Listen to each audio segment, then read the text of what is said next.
Hello, precious friends. Welcome back to my channel. Today, I wanted to talk about feelings and the way we perceive ourselves. I listened to a podcast called the Dark Horse Podcast, and I also listened to Jordan Peterson's podcast. And the Dark Horse podcast is run by Brett Weinstein and his wife Heather Hying, and they are both PhDs in evolutionary biology. And of course, Jordan Peterson is a psychologist. And I've heard them both talk about how human beings are hardwired to notice when things go wrong, way more than to notice when things go right. And the reason for this is evolutionarily because if you only have a tendency to notice good things and you have a tendency to ignore negative things or problematic things, in pre-agricultural humans living in a wild environment, that could be really bad. You don't notice this telltale signs that, the tiger is creeping up on you to eat you, or that there's something dangerous in your environment. So human beings who were more sensitive to negative things or dangerous things in their surroundings tended to survive to reproduce more. So that makes sense. Whereas, on the other hand, human beings who tended to pay less attention to positive things, that's not a negative selection pressure that would create any sort of adaptive effect. If everything is going well, then everything will continue to go well, whether you notice it or not. So why did this strike me as important? And the reason is because when we are attempting to amend our behavior and change our habits, we tend to disregard when we're doing well, and we tend to hyper-focus on when we're not doing well. And because we hyper-focus on when we're not doing well and don't pay as much attention to when we are doing well, that can cause stress hormones. It can cause us to be, brought down or depressed or disappointed in ourselves. And unless we take an active role, unless we make the active decision to practice paying attention to when we're doing well, we end up just paying attention to when we screw up. And that's not good for our long-term prospects for modifying our behavior. All right.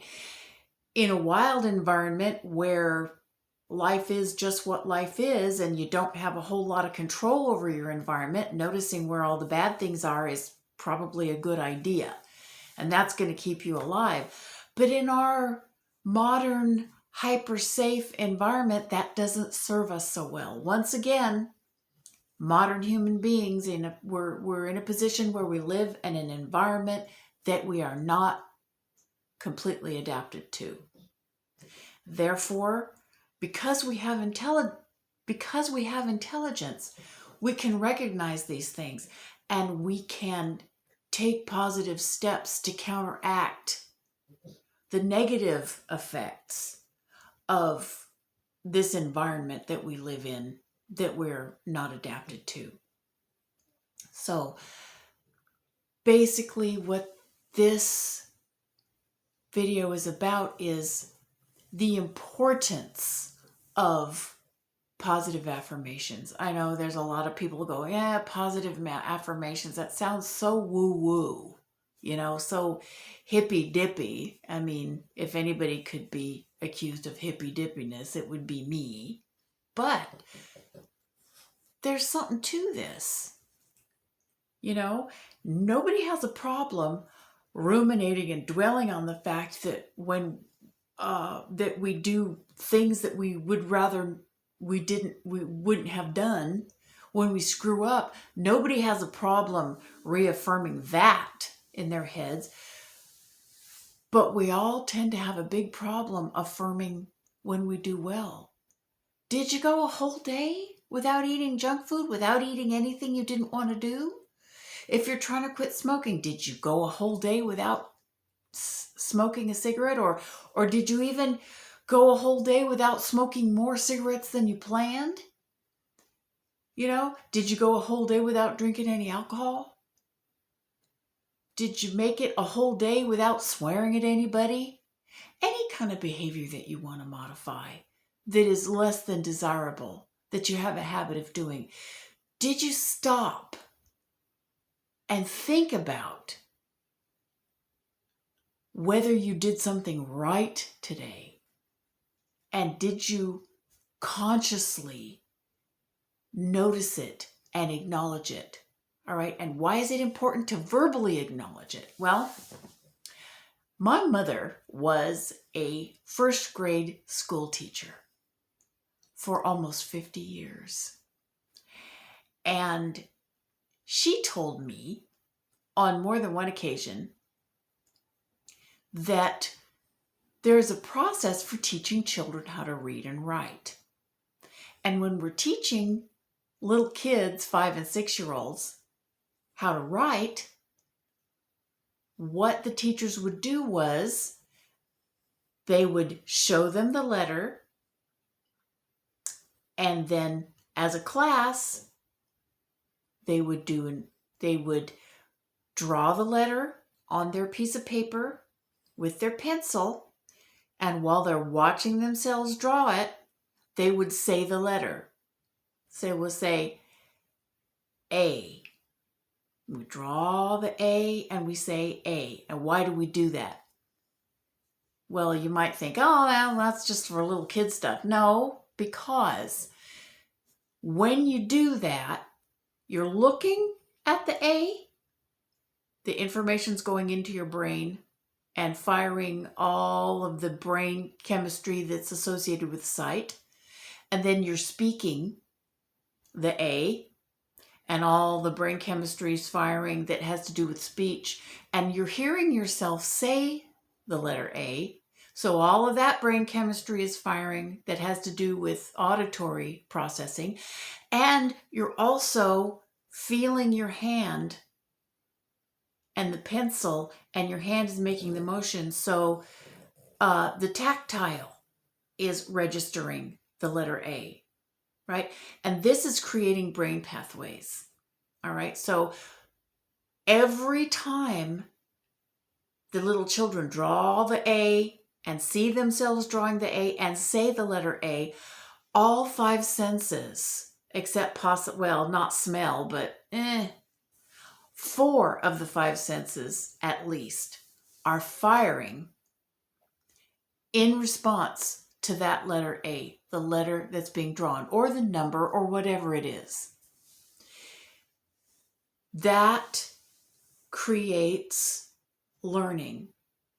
The more pathways you can get firing in your brain at the same time surrounding a particular behavior, and learning to ride is a behavior, the faster the brain pathways get laid down and the more solidly it sticks. So, this is why positive verbal affirmations are an important tool that you can use when you want to modify your behavior.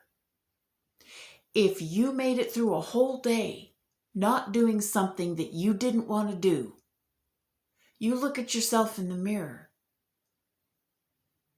and, I don't know, shake your hand, pat yourself on the cheek or pat yourself on the back, something to involve the tactile sense something to involve the visual sense, something to involve the speaking, the oral, and something to involve the auditory. I went a whole day today without eating that food that I have decided is not good for me, that I have decided I don't want to eat anymore. I went 24 hours without doing it. And it doesn't matter if I don't do it again in the next 24 hours. What matters is I made it through this 24 hours, or I made it through 12 hours, or I made it through lunchtime without eating candy, whatever it is.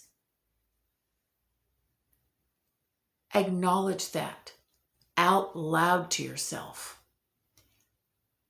I don't care who you are, if you are a human being and you have a brain that works, this will work for you. This is the way human brains work.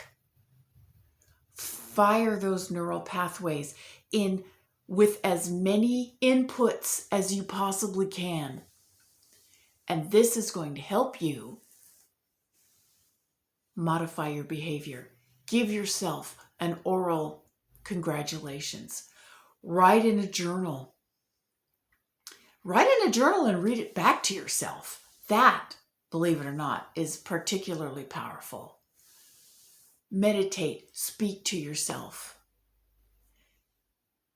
I know a lot of people think, oh, that sounds really weird and crazy and woo-woo, and that makes me uncomfortable, and I don't want to do that. Well, like I've said, you're an adult and you can manage your transition, your health goals any way you want to, but I'm telling you, this is real. It works. And if you can embrace it, it will only give you more power to modify your behavior towards the goal that you're working for. Don't discount it. Okay? That's all for right now.